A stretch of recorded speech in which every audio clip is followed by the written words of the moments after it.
Hello everybody, welcome back to my channel, welcome back to another video. In today's video I'm going to talk you through how I made this key holder plaque using picture transfer into varnish. So it's a very simple technique and a very effective technique that I really love, and I use it all the time on flat surfaces, and so I just thought it might be helpful for some of you guys to know how you can do the same thing yourself. So the first thing that I'm going to do is I'm going to paint my surface, so my MDF plaque, white. The paint that I used is white acrylic paint. It's a very chalky finish. It's very good quality paint, the one that I used. That's by brand Daily Art. I really love their paints, and because it's a very good quality paint and it sticks really well to any kind of surface, I did not have to prime my plaque. So I applied 2 layers of white acrylic paint, and then I sanded everything down just to make sure that everything is nice and smooth. Now you can do any kind of color that you would like or any kind of pattern underneath. So if you wanted to draw, make your pattern like really shabby or something like that, you can absolutely do that before you transfer your picture. You just need to bear in mind, so when you use this kind of picture transfer method, your background is gonna show through. When you remove the paper excess, the only thing that's going to be left is the pigment of the ink that actually made up the picture. So for example, my picture was printed out, so the only pigmented part are the actual drawing of the bird and the flowers. The rest of the picture was white, so it's just white paper, and the only thing that transfers in this method is the ink. So it sticks into the varnish, so that's going to be the only thing that transfers. So if you have a picture with a full background, I would still recommend making a light background, but you just need to bear in mind that when you remove your paper excess, you will be able to see any kind of white spots that you have on your paper, on your picture. You'll be able to see your background through that. Once I was done with sanding, I then applied 3 layers of gloss water-based varnish.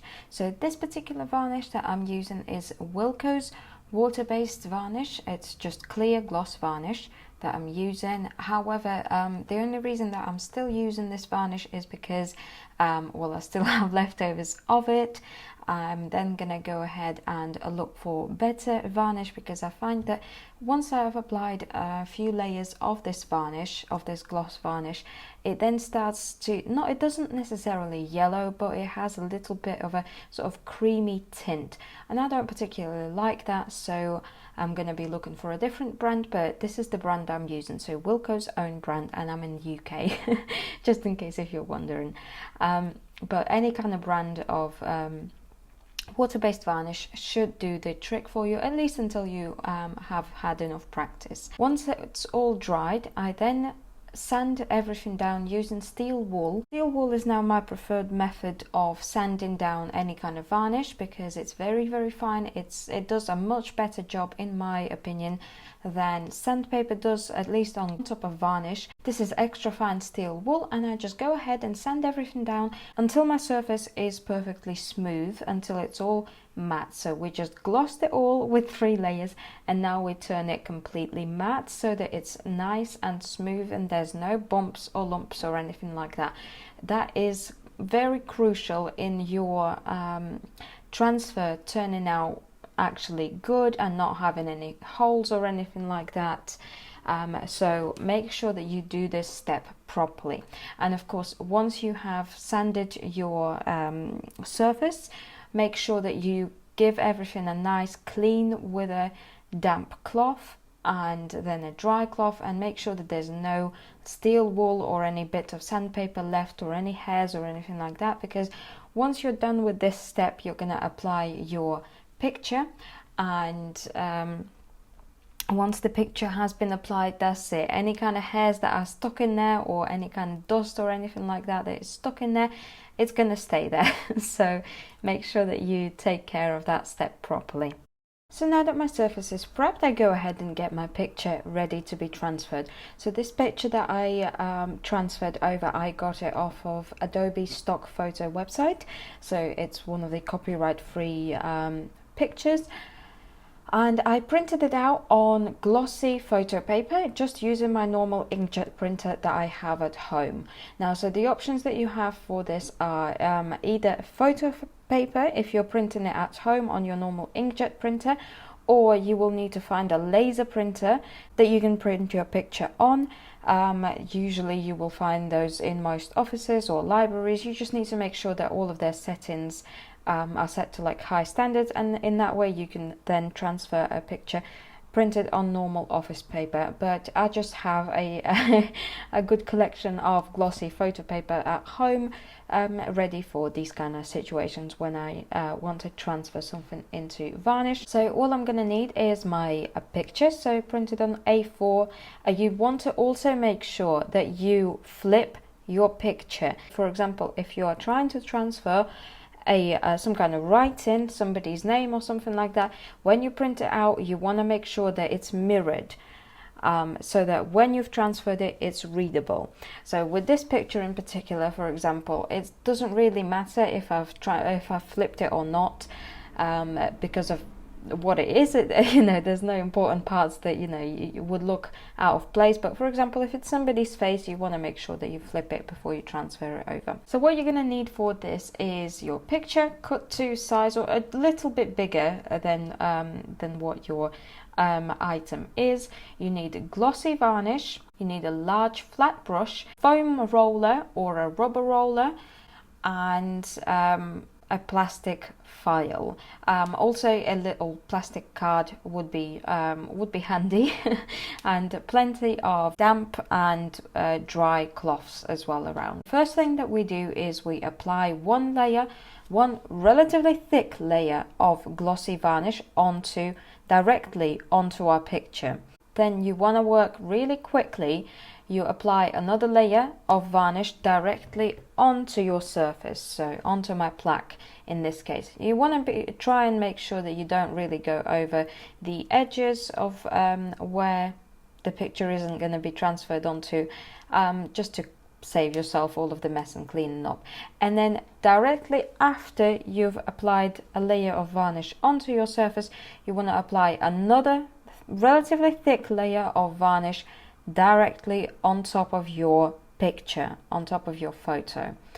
So once that is done, you then pick up your file and place your picture onto your surface, and you want to try and make it so that it gets placed in the right spot straight away. So you can move it a little bit, but it's better if you don't. So you can drag it a little bit, but it's better for it to be in the spot where it's going to stay straight away. And then you take your plastic card, so I just have an old rewards card, and I kind of just push all of the bubbles and all of the excess varnish out. You want to be fairly gentle, so don't use too much pressure. Again, this might take a little bit of practice, just like anything. But yeah, just sort of be very gentle and push any kind of excess varnish or any bubbles out with that. And then you take your foam roller, you take off your plastic file, and you just kind of roll your picture with your foam roller for a little bit, for a couple of minutes, until you're happy that everything just sort of seems straight, because varnish starts to set pretty quickly. So you don't want to be doing it for too long, because then you're risking getting uneven spots where you push the varnish over and it's kind of already half set. And you basically just do that to make sure that there's no bubbles in the varnish, there's no excess or anything like that. So just do that until you're happy with how it feels. Again, it is something that you're going to have to practice a little bit if that's something that you want to be taken seriously. Just like most things in life, nothing usually ever comes out 100% right the first time. So don't be disheartened if something doesn't go right or whatever. So just keep practicing, you'll get there. I didn't do my first one right either. And when you're doing this foam rolling thing, you want to make sure that you wipe off any kind of excess varnish that you get on your roller, so that it doesn't go on the other side of the paper, because Once it's dry, it's just going to make the work of getting the excess paper off a little bit harder. It's not a big deal. Like if you do it, it's fine. That paper is going to go. It's not going to stay there. So yeah, just make sure that you try and keep it as clean and neat as possible, just to save yourself work later on. Okay, so now we're moving on to the fun, magical part of this process. So now we're going to remove all of the excess paper. So as you can see, it's fully dry now, and now it's gone completely opaque. You can't really see anything underneath, but it's okay. That's where the fun begins. So you want to leave it, after you've applied all of your varnish and everything, you want to leave it to dry for at least 6-8 hours. So I usually try and do it overnight so that I don't get tempted to take it off before it's ready.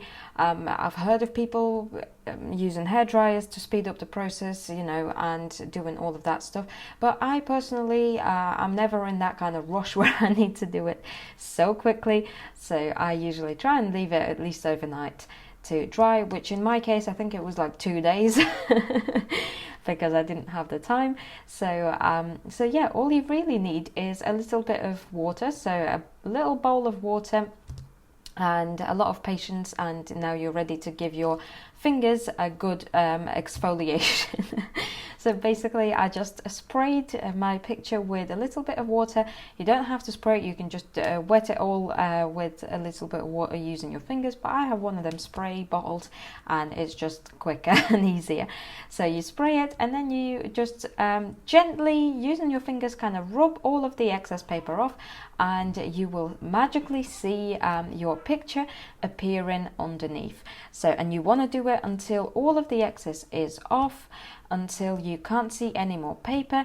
And then once you can't see any more paper, you leave it to dry for about 10 minutes and look at it again. So it might take a few minutes for it to fully dry, but if not all of the paper is gone, you will still be able to see a little bits of paper in places. And then again, you just repeat this process until once it's dry, you can't see any excess paper.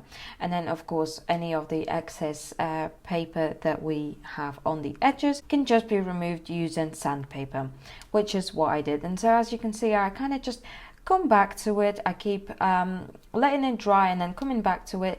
You can't really see it on camera. It doesn't really pick up all of the sort of nuances and all of the teeny little details, but with a naked eye and sort of when you pick up your piece and look at it from different angles, and sometimes you can see little just bits of paper here and there, and so you want to do that until it's fully removed.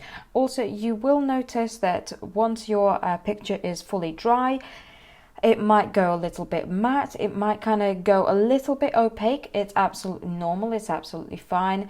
The next step after that is to apply glossy varnish on top of it. So that's what you're going to do, and once you've applied glossy varnish over the top of it, it's just going to create this kind of the same look that you get when your picture is wet. So the vibrancy is going to stay as if it's wet, so don't worry about that. It's absolutely normal. It's an absolutely normal process for this transferring method. So depending on what type of project that you're making, you may be completely done with it. I, on the other hand, still had the chamfered edges and the back of my plaque to paint.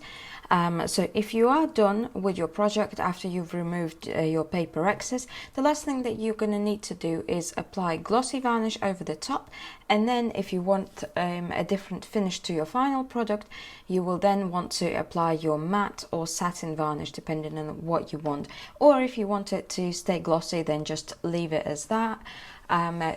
Basically, it all depends on what you are after. However, it is important that you do apply glossy varnish first, because matte or satin varnish will dull down your colors. So glossy varnish first, and then you can create any kind of finish after that, whatever you want. So for me, I still had the edges to do now, so I decided to go for a kind of blend of a green and purpley and white and pinkish, just to accentuate the colors that you can see on the picture. So that is what I decided to do, and also the back as well. I paint the back the exact same way. But yeah, I decided not to apply glossy varnish just yet until I was done with all of the painting, just because I've already done it so many times. I don't know, you should really do the varnishing first. I didn't feel like it, so I don't know, that's what I decided to do. As you can see, I apply the paint with an angled brush at this stage, and then later on, as I add more colors, you will see me switch to a sponge dabber, and just kind of using these kind of brush off strokes. I then create a slight sort of smoky frame to my picture, so that a little bit of paint does go on top of the actual like flat bit where the picture is, just to create a little bit of a smokiness. I don't know, that's what I decided to do. There's no other reason to it. Next, I needed to paint my little knob hooks. I decided to go for a white base so that they don't stick out too much. This is a Flower White by Daily Arts, and I just paint them once, I think, or twice maybe. No, I think it was just once with this paint, and then using a sponge dabber, I apply a mix of all of the colours that I used on the chamfered edge and the back.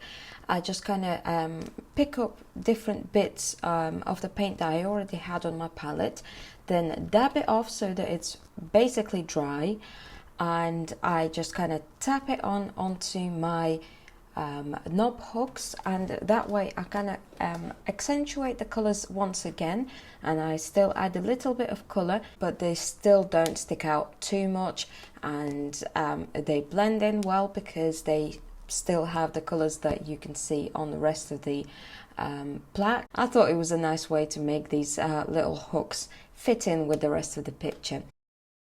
When I was done with all of the painting, I finally applied my layer of glossy varnish that I talked about earlier. I did one layer of glossy varnish, and then I did 2 layers of matte varnish.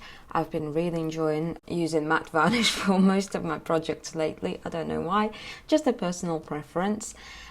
So that's what I did, and I let it dry, and then I sealed the back using clear chalk paint wax, just because that's again something that I've been enjoying using. Once I had sealed everything, as you can see, there's no gloss to this picture anymore. I then glue on my little knob hooks using hard as nails sealant glue. I have found this to be the best thing to use in these kind of projects. The only thing that you want to do is apply a little bit of it, and then when you press down, make sure that there's no excess coming out from underneath, and if there is, make sure that you wipe all of the excess away before it dries, because then you won't be able to do it. And then the last thing that I needed to do after that is just put in my little hook on the back. The hooks that I'm using for these plaques is like a sawtooth hook that I bought in like a pack of 20. They came with screws that were a little bit bigger, so I just used smaller screws that I had left over from other projects.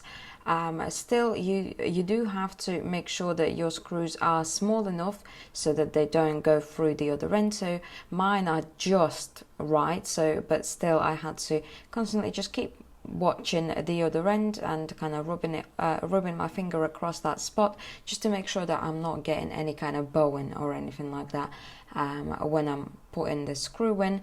And if I start to feel any kind of bowing, that's when you know you need to stop screwing. Because you're just going to end up with holes or little bumps in those spots, and you don't want that. And that, my friends, is the end of the video. I hope you enjoyed this. I hope that you found it helpful, and I hope that you've learned something new. If you did enjoy it, make sure to give me a thumbs up, share this video with anybody who you think might find it helpful. All of my social media links are in the description below if you would like to follow me anywhere. And yes, I will see you guys in the next video. Bye!